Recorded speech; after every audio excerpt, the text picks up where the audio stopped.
Bismillahirrahmanirrahim. Alhamdulillah Rabbil Alamin. Ar-Rahmanir Rahim. Maliki Yawmiddin. Iyyaka na'budu wa iyyaka nasta'in. Ihdinas siratal mustaqim. Siratal ladzina an'amta 'alaihim ghairil maghdubi 'alaihim waladdallin. Wassalatu wassalamu ala Rasulillah wa ala alihi wa sahbihi wa man tabi'ahu wa nasarahu wa wala. Rabbana zidna ilma warzuqna fahmaha. Seterusnya ta'rif yang ke-6 kepada perkataan Islam yang dinyatakan oleh para ulama. Islam merupakan jawapan yang tepat kepada 3 pertanyaan yang dikemukakan kepada setiap manusia, sama ada dahulu ataupun sekarang, iaitu dari mana dia datang. Ini soalan yang pertama. Mengapakah dia dijadikan? Soalan yang kedua. Kemanakah dia dikembalikan? Soalan yang ketiga. Jawapan kepada 3 pertanyaan tersebut ialah Islam yang dibawa oleh Nabi Muhammad sallallahu alaihi wasallam. Jawapannya panjang, ialah seluruh ajaran Islam. Pertanyaan yang pertama iaitu dari mana dia datang? Adalah terkandung di bawah firman Allah Subhanahu wa taala. Di antaranya disebut dalam Quran, Ya ayyuhan nasu in kuntum fi raibin minal ba'ts fa inna khalaqnakum min turabin thumma min nutfatin thumma min 'alaqatin thumma min mudghatin mukhallaqatin wa ghayr mukhallaqah liyubayyana lakum wa nuqirru fil arham ma nasha' ila ajalin musamma ثم نخرجكم طفلا ثم لتبلغوا أشدكم ومنكم من يتوفى ومنكم من يرد إلى أرذل العمر لكي لا يعلم من بعد علم شيئا وترى الأرض هامدة فإذا أنزلنا عليها الماء اهتزت وربت وأنبتت من كل زوج بهيج. Surah Al-Hajj ayat 5. Maksudnya, wahai manusia, jika kamu ragu, kamu syak, kamu tak percaya tentang kebangkitan pada hari kiamat, maka ketahuilah sesungguhnya kami telah menjadikan kamu dari tanah. Jawabannya. Kemudian dari setitik mani, kemudian dari seketul darah, kemudian dari segumpal daging yang sempurna kejadiannya dan tidak sempurna kejadiannya, supaya kami terangkan kepada kamu kekuasaan kami. Dan kami letakkan di dalam rahim tempat peranakan ibu kamu apa yang kami kehendaki hingga satu masa tertentu. Kemudian kami keluarkan kamu sebagai anak. Kemudian kami pelihara hingga kamu sampai tegak teguh. Dan di antara kamu ada yang diwafatkan, yang dimatikan. Dan sebahagian dari kamu dikembalikan berusia yang paling lanjut, usia yang tua. Sehingga nyanyuk supaya ia tidak tahu apa-apa lagi sesudah tahu. Ada yang panjang umur sampai nyanyuk. Kalau nak tahu, itu kejadian kamu. Firman Allah Subhanahu wa taala ada di ayat Quran. Walaqad khalaqnal insana min sulalatin min tin, thumma ja'alnahu nutfatan fi qararin makin, thumma khalaqna an-nutfata 'alaqatan fa khalaqna al-'alaqata mudghah, fa khalaqna al-mudghata 'idhaman, fa kasawna al-'idhama lahma, thumma ansha'nahu khalqan akhar, fa tabarakallahu ahsanul khaliqin. Surah Al-Mu'minun ayat 12 hingga 14.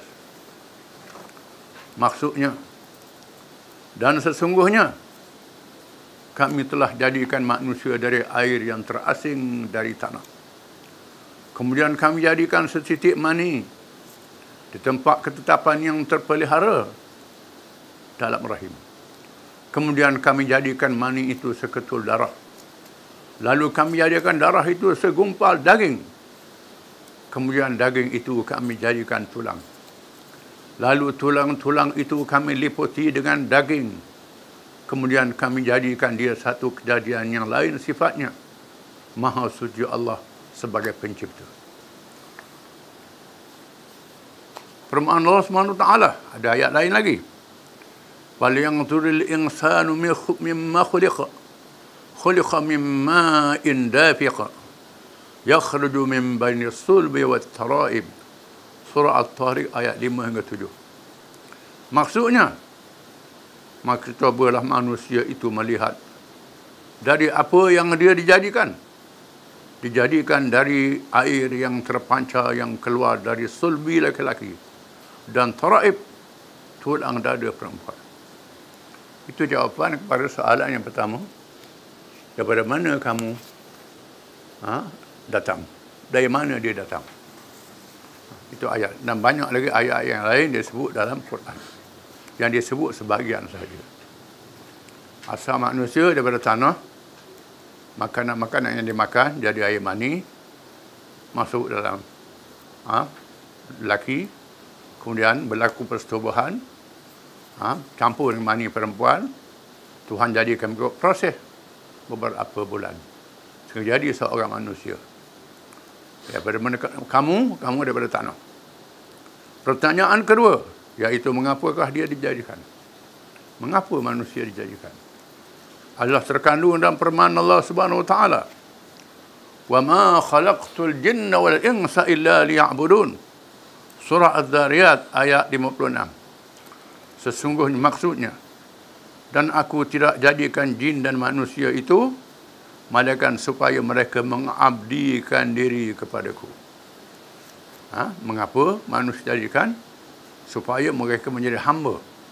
Dia mengabdikan diri kepada Allah. Di mana pengabdian itu berlaku? Dengan ma'rifatullah. Kenal Allah Subhanahu wa ta'ala. Dengan ma'rifatullah. Kenal Allah Ta'ala. Siapa Allah Ta'ala? Tak ada Tuhan melainkan dia saja. Dengan sifat-sifatnya yang layak bagi ketuhanannya. Kasih kepadanya. Kasih kepada Allah yang menjadikan dia.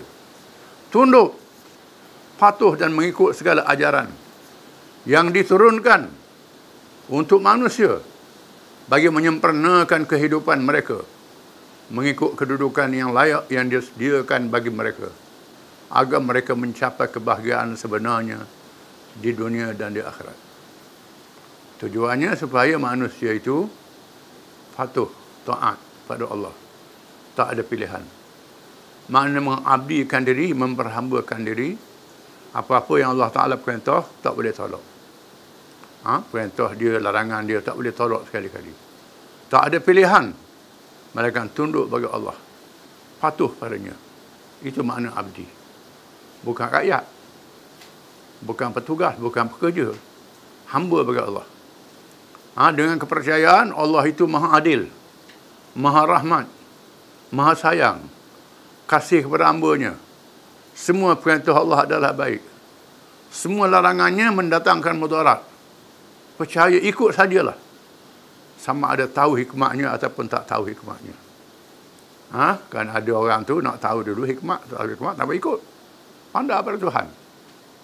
Itu sudah melanggar kedudukan abdi kepada Allah. Pertanyaan ketiga, iaitu ke mana dia dikembalikan? Akhir manusia di mana? Akhir dia, ujung dia. Kembali ke mana? Ada terkandung dalam firman Allah Subhanahu wa taala. Ya ayyuhal insanu innaka kadihun ila rabbika kadhan famulaqih. Surah Al-Insyiqaq ayat 6. Maksudnya, wahai manusia, sesungguhnya kamu telah bekerja dengan bersungguh-sungguh menuju Tuhanmu, maka pasti kamu akan menemuinya. Akhirnya kamu mesti bertemu Tuhan. Mati, berjumpa dengan Tuhan. Berlaku hari kiamat. Firman Allah Subhanahu wa taala, Allahu yabda'ul khalqa thumma yu'iduhu thumma ilaihi turja'un. Surah Ar-Rum ayat 11. Maksudnya, Allah menciptakan manusia dari permulaan, kemudian mengembalikannya, menghidupkannya kembali, kemudian kepadanya lah dikembalikan. Kamu akan dipanggil balik oleh Allah Ta'ala. Firman Allah Subhanahu wa taala, Thumma ila rabbikum marji'ukum fayunabbi'ukum bima kuntum ta'malun. Surah Az-Zumar ayat 7. Maksudnya, kemudian kepada Tuhanmu lah kembali kamu, lalu ia memberitakan kepadamu apa yang telah kamu kerjakan. Kamu panggil balik. Cerita apa yang kamu buat di atas dunia masa hidup. Firman Allah Subhanahu wa taala, wa anna ila rabbikal muntaha. Surah An-Najm ayat 42. Maksudnya, dan bahawasanya hanya kepada Tuhanmu lah kesudahan segala sesuatu. Kemuncak kesudahannya balik pada Tuhan. Firman Allah Subhanahu wa taala, inna ila rabbikar ruj'a. Surah Al-Alaq ayat 8. Maksudnya, sesungguhnya kepada Tuhanmu lah kembalimu. Ayat-ayat tersebut menyatakan kesudahan manusia, iaitu manusia itu dikembalikan kepada Allah Subhanahu wa taala untuk dibuat perhitungan hisab dan balasan terhadap amalan mereka di dunia. Seterusnya ditentukan tempat yang sewajarnya bagi diri masing-masing. Sesiapa sahaja yang bersih jiwanya dengan iman dan amal saleh, amal yang baik, telah dijanjikan syurga. Dan kepada sesiapa yang kotor jiwanya dengan kufur lawan Tuhan dan maksiat derhaka, maka balasannya ialah neraka kalau tak bertaubat. Itulah dia Islam. Jawapan pada soalan yang pertama, manusia asal dari mana? Yang kedua, mengapa mereka dijadikan? Yang ketiga, di mana kesudahannya? Itu jawapannya ialah seluruh ajaran Islam yang terkandung dalam Quran, yang diajar oleh Nabi Muhammad sallallahu alaihi wasallam. Ajaran yang sempurna daripada awal kejadian sehingga hidup, sehingga mati dan dibangkitkan semula. Dalam seluruh kehidupan mereka, kejadian mereka, dinyatakan dalam Quran, dinyatakan oleh Islam. Islam memberi jawapan kepada semuanya. Wallahu a'lam.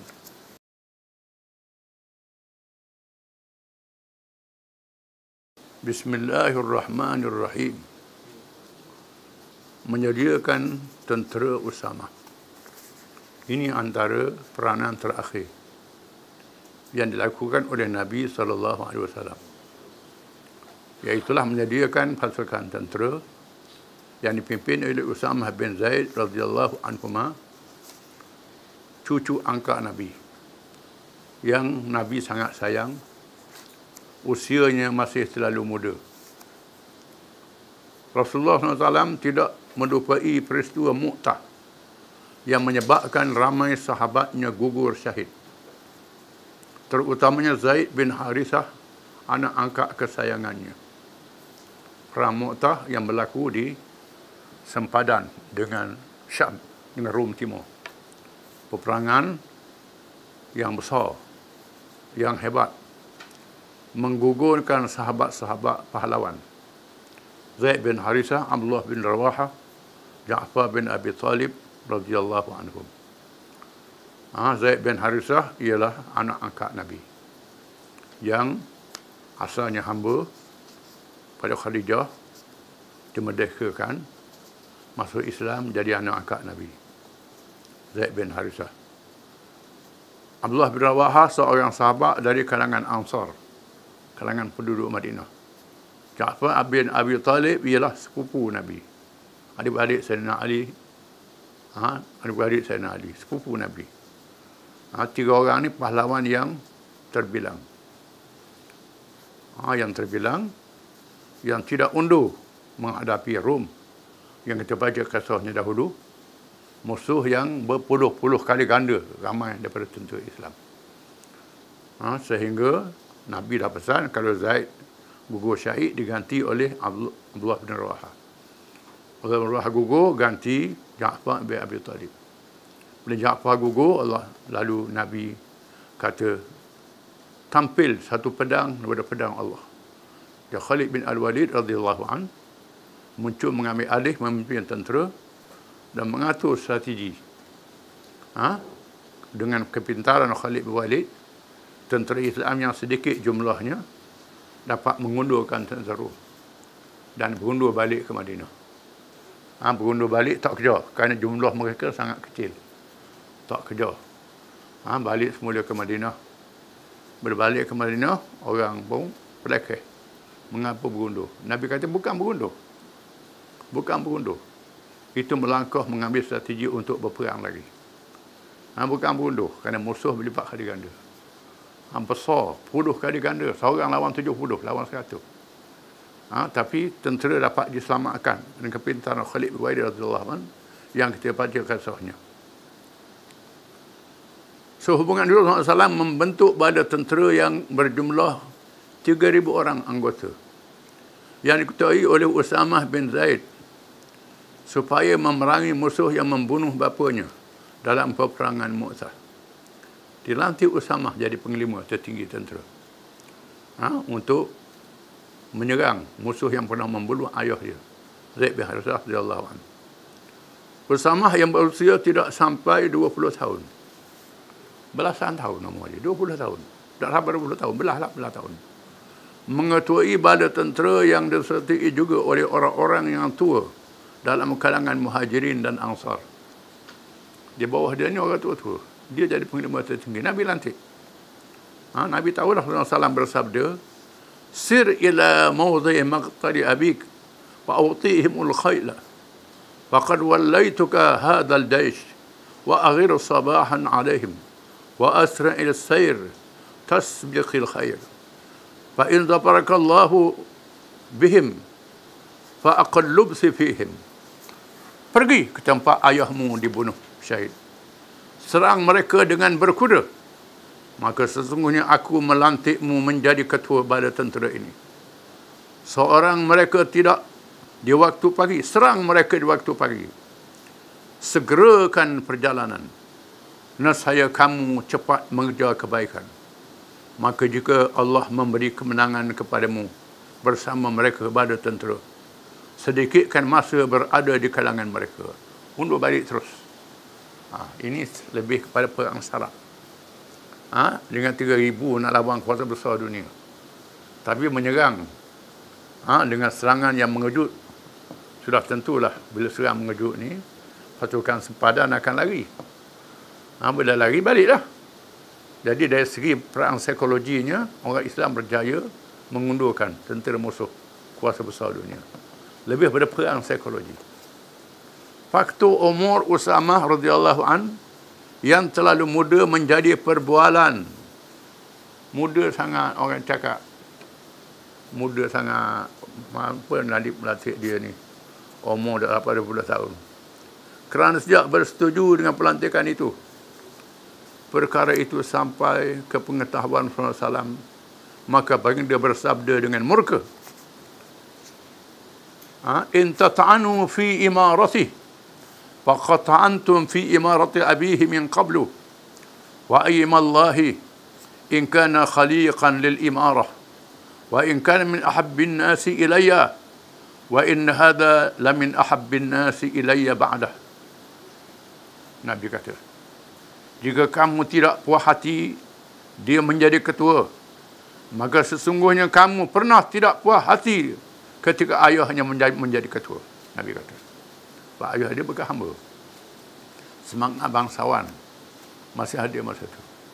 Nabi latih ayah Zaid jadi ketua. Demi Allah, dia diciptakan untuk menjadi ketua.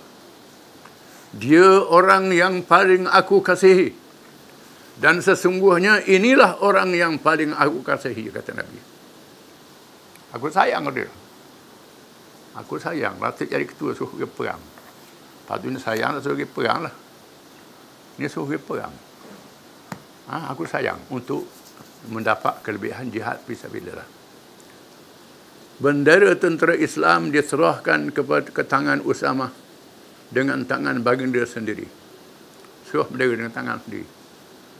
Tentera Usamah keluar meninggalkan Madinah di bulan Safar, tahun ke-11 Hijrah. Mereka berkhemah untuk sementara di luar pinggir Madinah, di tempat bernama Al-Jaraf. Perjalanan ditangguhkan dan mereka menunggu di situ apabila mendengar Muhammad SAW dalam keutaran. Berhenti. Dengar Nabi uzur. Berhenti dengar. Tapi tak balik. Nabi suruh pergi. Undur. Tak tahu berita Nabi lagu mana ni. Pelantikan Usamah menunjukkan bahawa kelayakan menjadi ketua ialah kebolehan seseorang dan keberaniannya serta pengorbanan. Bukannya umur menjadi ukuran. Begitu juga baka dan keturunan tidak dijadikan syarat kelayakan yang penting. Tindakan ini juga bagi menggalakkan golongan muda tampil ke hadapan, melayakkan diri mereka, bersungguh-sungguh untuk mencapai kejayaan, melayakkan diri di medan perjuangan, dan menanggung tugas-tugas yang besar, berat, lagi mencabar. Umur tak jadi faktor. Yang penting kebolehan seseorang. Nabi menggalakkan orang muda yang ada kebolehan tampil ke hadapan. Jangan takut. Boleh jadi pemimpin. Walaupun tentera ini tidak dapat meneruskan tugas dengan kewafatan Rasulullah SAW, ia juga menjadi tentera pertama yang digerakkan untuk berjihad oleh Abu Bakar radhiyallahu anhu. Bila Nabi wafat, kita akan baca kisahnya. Abu Bakar masa itu berlaku murtad. Kabilah Arab murtad. Madinah dikepung oleh kabilah Arab yang murtad, yang besar jumlahnya. Lalu orang suruh tarik balik tentera Usamah ni. Kerana Madinah dalam keadaan bahaya. Berkata, tidak. Tidak. Terus Rasulullah suruh pergi. Ini Abu Bakar pula menunjukkan kepintarannya. Pergi. Rasulullah suruh pergi. Pergilah. Orang murtad. Biar orang lain hadap. Padahal negara dalam keadaan bahaya. Abu Bakar suruh. Orang takut suruh Sayyidina Umar. Jumpa Abu Bakar pujuk. Dan satu lah tentera ni, kita dalam bahaya. Sayyidina Umar ditengkeng oleh Abu Bakar. Kata-kata yang terkenal, ajabarun fil jahiliyah, jabanun fil Islam. Masa jahiliyah mu samsing, masa Islam mu penakut. Kata Abu Bakar pada Sayyidina Umar. Terduduk Sayyidina Umar. Lalu Abu Bakar mengarahkan tentera Usamah pergi. Bila Usamah pergi, walaupun pergi saja, ini menggerunkan orang-orang yang murtad. Menandakan Islam masih kuat. Ini perang psikologi. Masuk perang psikologi. Dalam suasana Madinah dikepung pun berani lagi nak lawan Rom ni. Ini. Tentera tu 3,000 je. Di Madinah ramai lagi. Tapi satu perang psikologi. Perang semangat. Perang saraf. Musuh menyedari Islam masih kuat. Kuat lagi Islam ni. Dan kita akan baca kisahnya dalam cerita Khalifah Abu Bakar radhiyallahu anhu. Wallahu a'lam.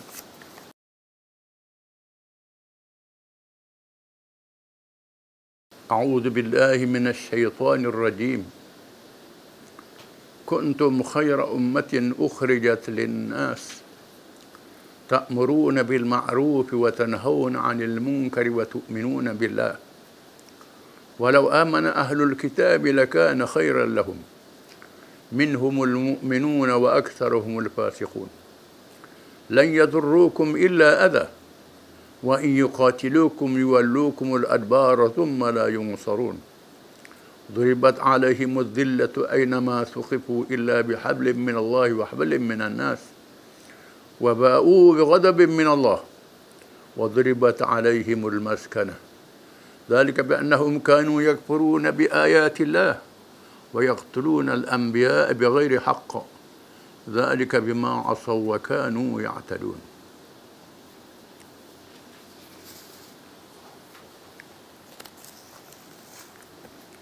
Maksudnya, kamu wahai umat Muhammad sallallahu alaihi wasallam, adalah sebaik-baik umat yang dilahirkan bagi faedah umat manusia.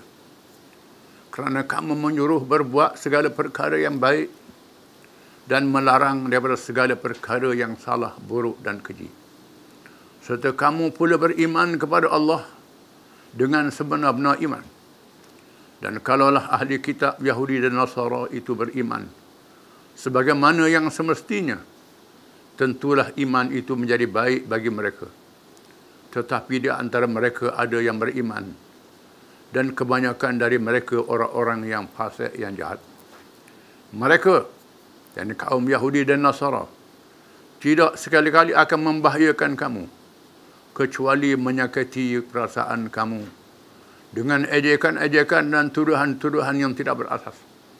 Dan jika mereka memerangi kamu, mereka akan berpaling lari membelakangkan kamu, kalah dengan sehina-hinanya. Sesudah itu mereka tidak akan mencapai kemenangan. Mereka ditimpakan kehinaan dari segala jurusan, di mana sahaja mereka berada, kecuali dengan adanya sebab dari Allah dan adanya sebab dari manusia yang sudah sepatutnya mereka beroleh kemerdekaan dari Allah. Dan mereka ditimpakan kemiskinan dari segala jurusan. Yang demikian itu ialah disebabkan mereka sentiasa kufur ingkar akan ayat-ayat Allah, perintah-perintahnya. Dan mereka membunuh nabi-nabi dengan tidak ada alasan yang benar. Semuanya itu ialah disebabkan mereka derhaka dan mereka sentiasa mencerobohi hukum-hukum Allah.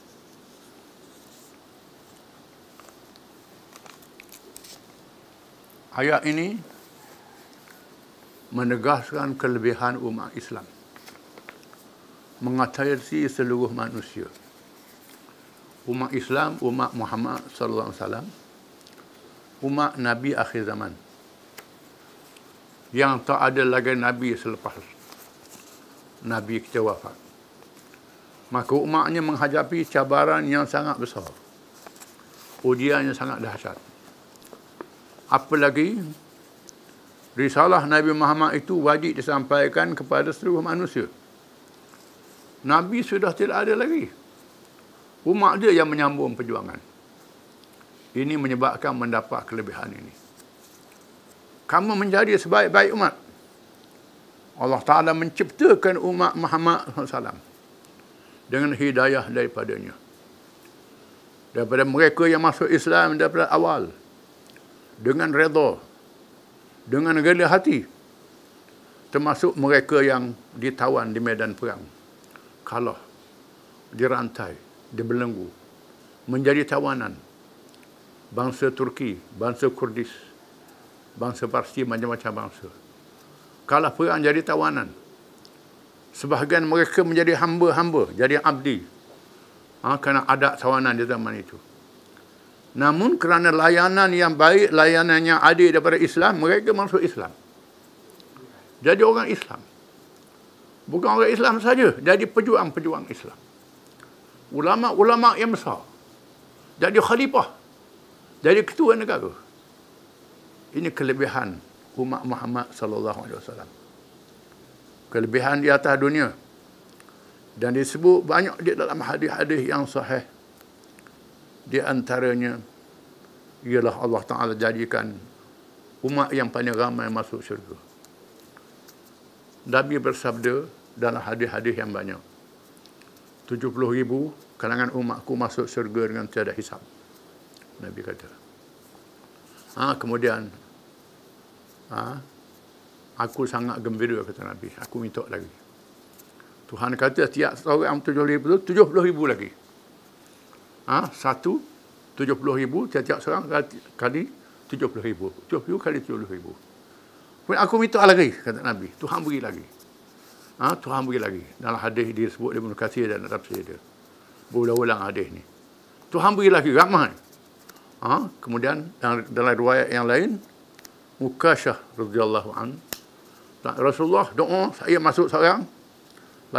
Nabi kata, Allah itu Tuhanku, masukkan Uqashah di kalangan so yang masuk syurga nanti ada hisab ini. Lalu orang lain pun minta doa, saya pula. Nabi kata, Uqashah dulu dah. Tak ada kamu. tak ada kamu. Ukasyah orang yang pertama. Ukasyah ni mati syahid di medan perang. Bukan baca doa saja. Orang Melayu suruh doa Ukasyah. Padahal baca doa tu masuk surga nanti ada hisab. Bukan doa tu saja. Ukasyah ni mati syahid di medan perang. Bukan dengan doa duduk saja duduk congok begitu. Ni kena tahu. Orang Melayu tak sah jual buku-buku doa tu, doa Ukasyah. Duduk amal tu duduk congok penjajah mai jajah negeri kita tak lawan. Nak suruh nanti ada hisab. Mana boleh begitu. Ukasyah ni berjuang, menyambung perjuangan Nabi. Sehingga dia mati syahid di medan perang. Betul lah Nabi kata masuk surga nanti ada hisab. Ukasyah radhiyallahu anhu. Kemudian Allah Ta'ala sebut, mengapa? Sebagai umat ukhrijat linnas, dikeluarkan untuk manusia. Sehingga hari kiamat umat Islam ni. Ta'muruna bil ma'ruf wa tanhauna 'anil munkar wa tu'minuna billah. Ini sifat mereka. Ta'muruna bil ma'ruf, menyuruh kepada yang baik, wa tanhauna 'anil munkar, mencegah kemungkaran, wa tu'minuna billah, dan mereka beriman kepada Allah. Ini sifat mereka. Disebut dalam ayat-ayat yang banyak.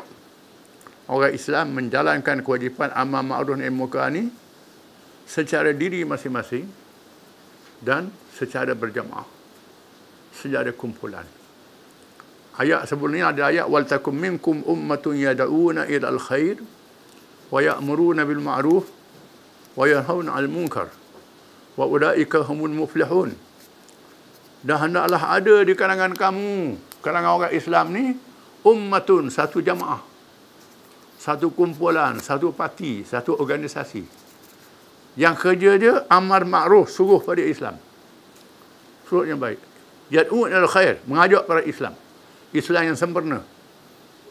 Kemudian amar ma'ruf, suruh pada yang baik, dan nahi munkar, cegah kemungkaran.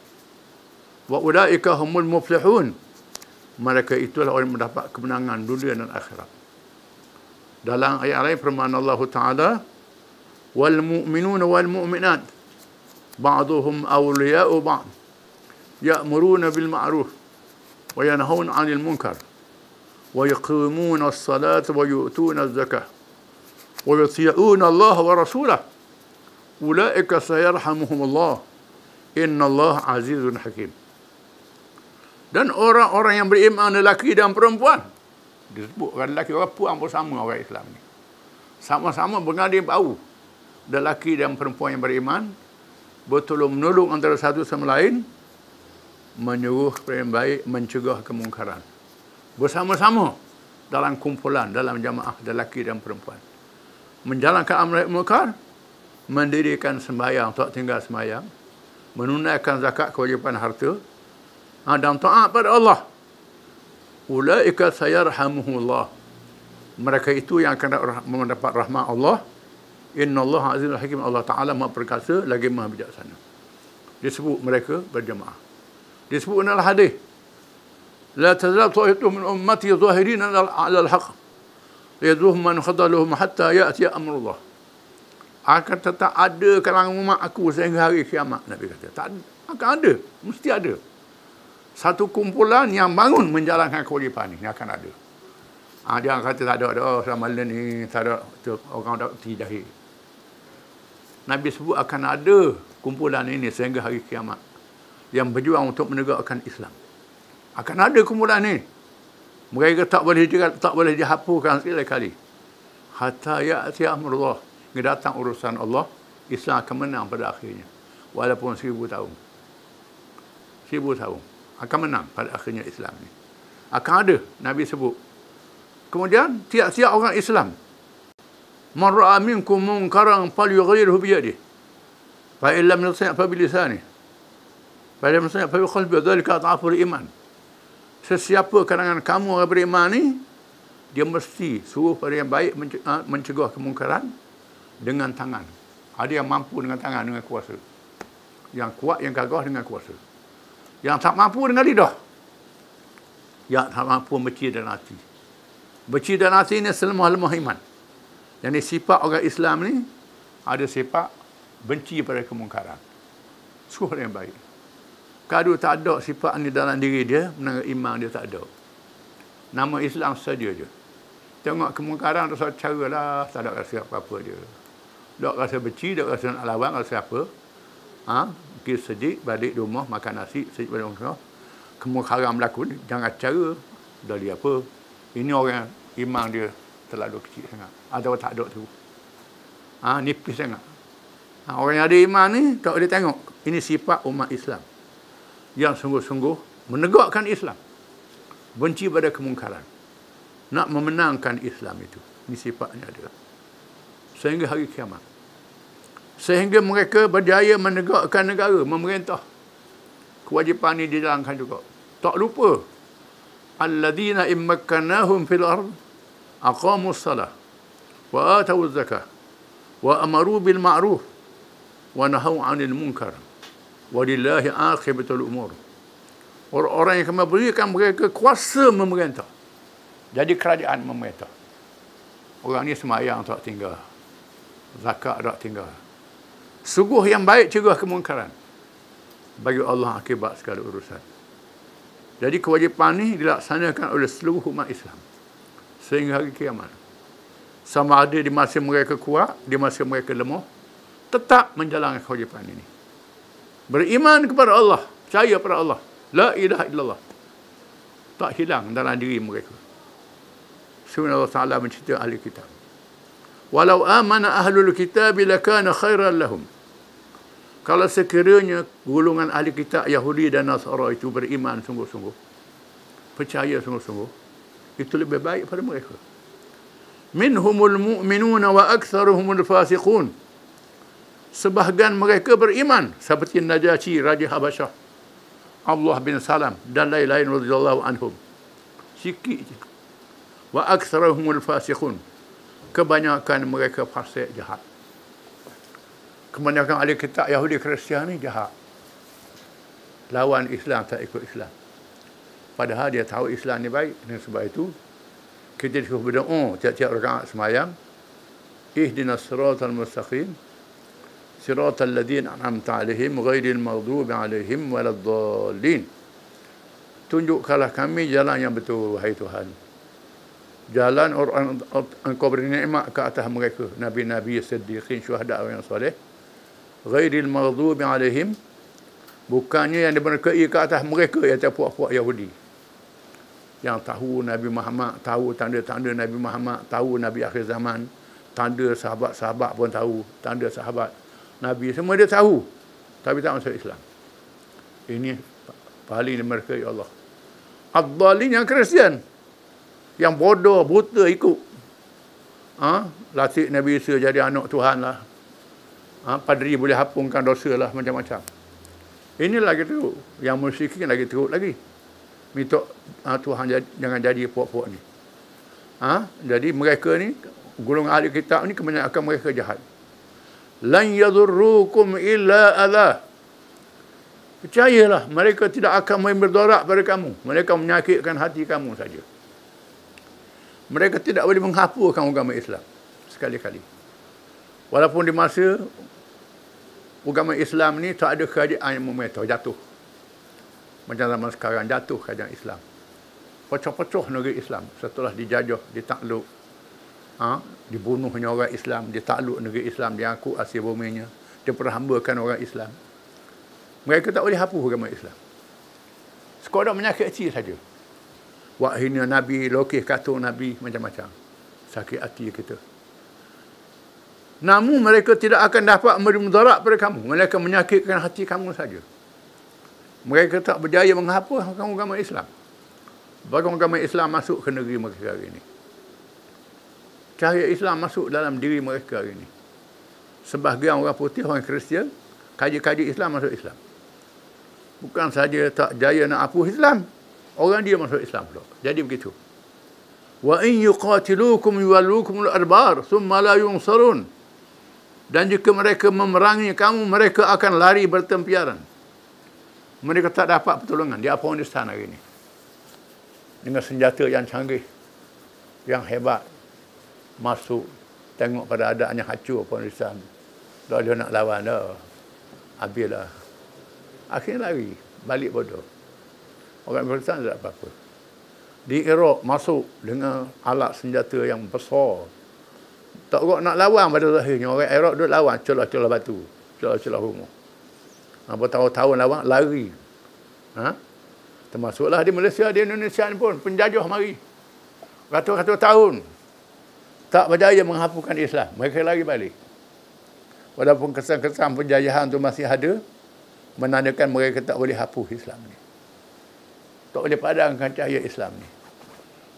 Mereka tak ditolong oleh Allah. Walaupun mereka kuat, mereka gagah. Akan tetap ada mereka mempertahankan Islam. Orang mengaji Quran tak betul-betul. Orang tu tak tahu makna. Dia nak hapus Quran tak boleh. Orang ngaji. Ngaji tak tahu makna pun. Tak pisah dengan Quran. Walaupun tak tahu makna. Mengaji, masjid-masjid tak boleh dihapuskan. Tak ada surah. Ini hebatnya. Islam menang, mereka tak ditolong oleh Allah Ta'ala.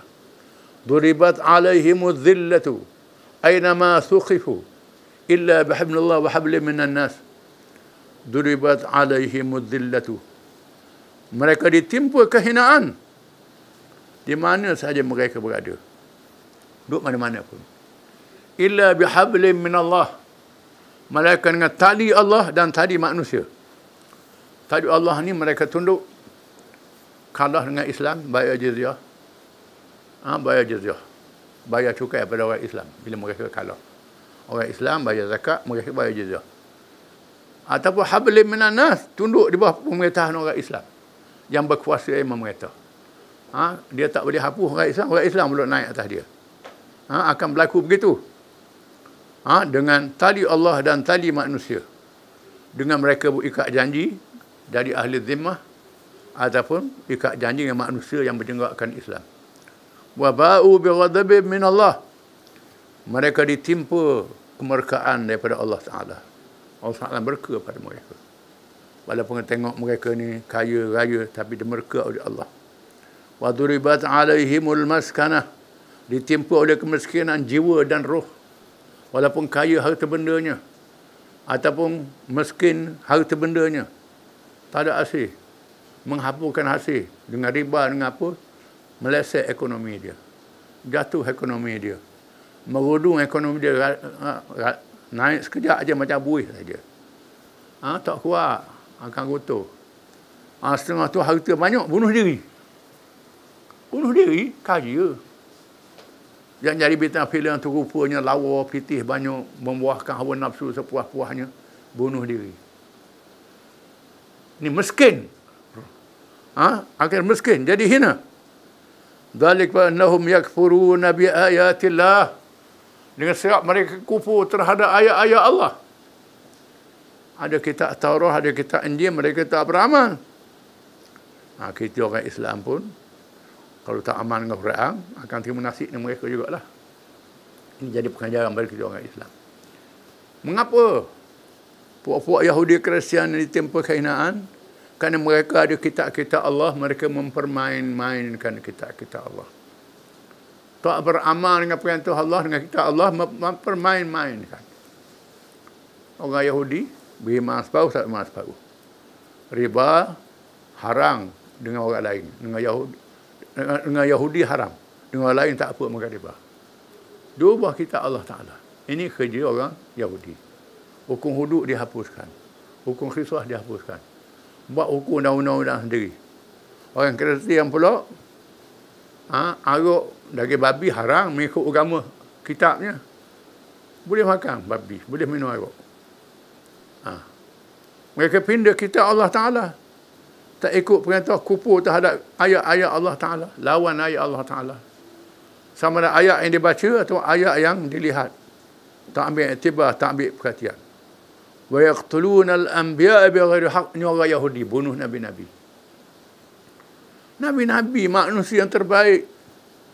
Di kalangan mereka, manusia yang terbaik dengan akhlak, dengan sifat-sifatnya. Mereka sanggup bunuh. Bunuh Nabi-Nabi alaihimus salatu wassalam. Nabi Zakaria mereka bunuh, Nabi Yahya mereka bunuh. Itu dalam senarai. Banyak Nabi-Nabi lagi yang mereka bunuh. Nabi Isa mereka nak bunuh, Allah Ta'ala selamatkan. dengan mukjizat. Dia angkat ke langit. Akan turun bersama dengan Islam di akhir zaman.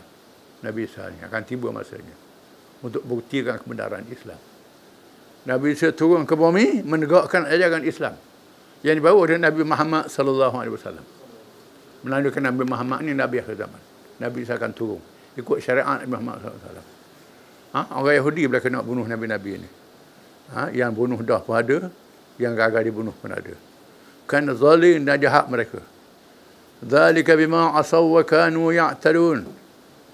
Yang demikian itu berlaku dengan sebab mereka durhakakan Allah dan mereka melampaui batas. Durhaka Allah Ta'ala, lawan Allah Ta'ala, tak ikut perintah Allah Ta'ala. Pada orang Yahudi itu, Tuhan tolong selamatkan mereka dengan mukjizat. Dengan mukjizat Nabi Musa alaihi salam. Tentera Firaun dibinasakan oleh Allah dengan tenggelam di laut. Mereka tengok sendiri, mereka tahu cerita dan kisahnya, dibuat filem sebab. Mereka percaya. Allah Ta'ala tolong dengan mukjizat Nabi Musa alaihi salam. Bila Nabi Musa ajak berjihad masuk Palestin, tak mau pergi. Musa mungkin dengan Harun lah, kami nak duduk sini, tak mau pergi. Berapa orang saja ikut. Mereka ditugaskan untuk membebaskan tanah suci Palestin daripada kaum Jabarin. Dengan berjihad, mereka tak mau. Allah Ta'ala sesatkan mereka selama 40 tahun. Lahir generasi baru boleh masuk Palestin. Mereka tegak kerajaan Nabi Daud, Nabi Sulaiman yang menakluk dunia. Lepas tu tak ikut kitab Taurat balik. Hancur lebur. Dia halau. Merempat, hina. Kerana mereka melampaui batas, berderhaka lawan Allah Ta'ala. Di akhir zaman mereka akan balik semula ke Palestin untuk dihapuskan. Orang Islam akan hapuskan mereka. Di akhir zaman. Sebelum berlaku kiamat, Yahudi akan dihapuskan. Wa kanu ya'tadun adalah mereka itu melampaui batas. Kerja mereka melampaui batas. Dia kata orang Islam pula melampau. Padahal dia yang melampaunya. Hari ini dia tuduh orang Islam. Bila pelampau, Islam selalu. Bila pelampau, Islam selalu. Islam ni pelampau. Dia dok. Dia pelampau. Orang Islam bunuh 40 orang, pelampau. Dia bunuh ribu-ribu orang, juta orang, tak melampau. Orang Islam melampau. Sebenarnya mereka lah yang melampaui batas Allah Ta'ala. Wallahu a'lam.